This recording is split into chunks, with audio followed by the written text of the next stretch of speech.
Boom. What's up, y'all? I haven't been on the channel very much because, of course, here in Texas we're outside a legislative session. This is my Texas Gun News channel, and I'll talk about everything related to Texas gun news as far as our push for constitutional carry in Texas. I also will talk about cannabis in this page as well. I believe that cannabis is a great way to medicate yourself without all of the carcinogens and all the bad things that are in pharmaceuticals. So I'm going to create a page called Texas Guns and Cannabis News so that I can report on everything Texas guns and everything Texas cannabis. So everybody's talking about presidential elections and that kind of thing. So I just wanted to play you a little bit of the last statement from Trump, and then I'll come back to guns and cannabis.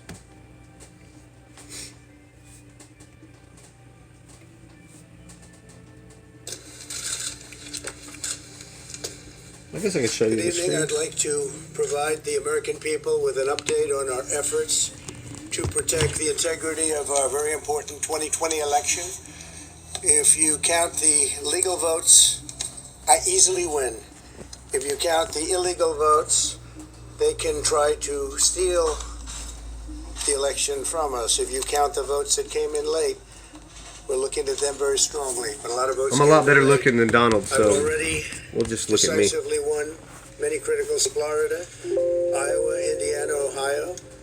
To name just a few, we won these and many other victories despite historic election interference from big media, big money, and big tech. As everybody saw, we won by historic numbers.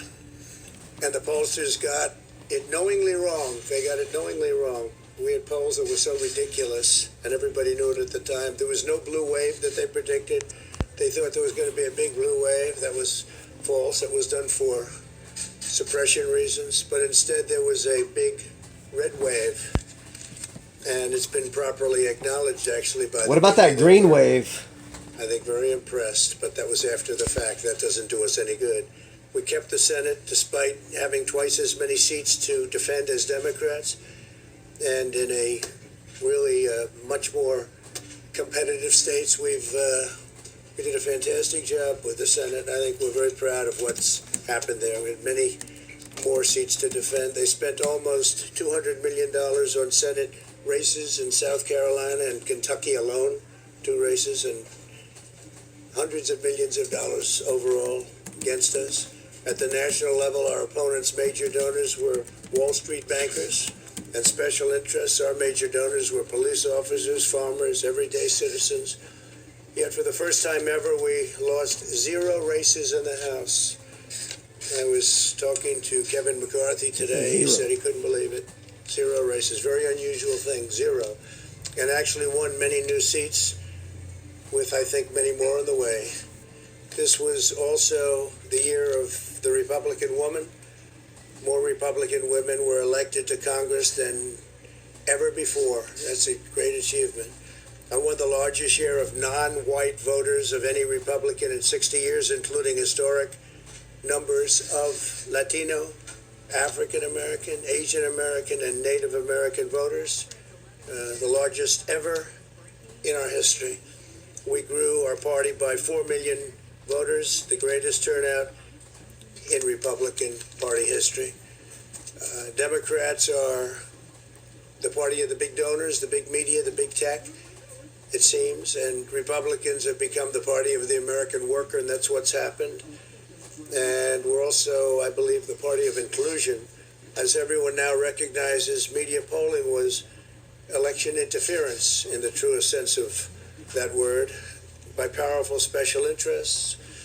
These really phony polls, I have to call them phony polls, fake polls, were designed to keep our voters at home, create the illusion of momentum for Mr. Biden, and diminish Republicans' ability to raise funds. They were what's called suppression polls. Everyone knows that now. And it's never been used to the extent that it's been used on this last election. To highlight just a few examples, the day before election, Quinnipiac, which was wrong on every occasion that I know of, had Joe Biden up by 5 points in Florida, and they were off by 8.4 points, and I won Florida easily. So they had me losing Florida by a lot, and I ended up winning Florida by a lot. Other than that, they were very accurate. They had him up 4 points in Ohio, and they were up by 12.2 points. And I also won Ohio, great state of Ohio, very easily. The Washington Post said Biden up 17 points in Wisconsin, and it was basically even. They were off by about 17 points. And they knew that. They're not stupid people. They knew that. Suppression. There are now only a few states yet to be decided in the presidential race. The voting apparatus of those states are run in all cases by Democrats. We were winning in all the key locations by a lot, actually. Free advertising for Dr. Pepper. Miraculously getting whittled away in secret, and they wouldn't allow legally permissible observers. We went to court in a couple of instances, and we were able to get the observers put in, and when the observers got there, they wanted them 60, 70 feet away, 80 feet, 100 feet away, or outside the building to observe people inside the building. All right, so